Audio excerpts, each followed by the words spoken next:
আসসালামু আলাইকুম ভাইয়েরা, বোনেরা, ভাইফুতেরা, বোনফুতেরা, বোনজিয়ারা, ভাইজিয়ারা, আসসালামু আলাইকুম। সবাই আমার সালাম নেন।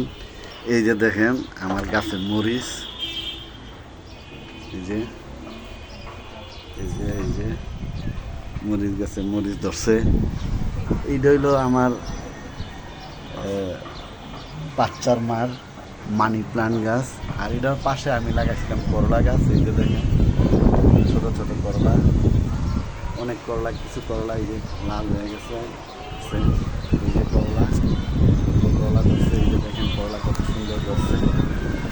এই যে করলা মাসাল্লাহ দিলে প্রতি গিরায় গিরায় করলা ধরছে আমাদের করলা গাছে। কিন্তু একটু সমস্যা হচ্ছে কি, এই করলাগুলা কেন জানি লাল হইয়া হইয়া নষ্ট হয়ে যায়, কোনো পোকা গায়ে দেয় না, কিছু হয় না, নষ্ট হয়ে যায়।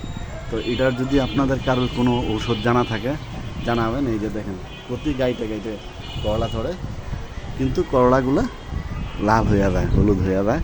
এই যে দেখেন এখানে একসাথে কতগুলো করলা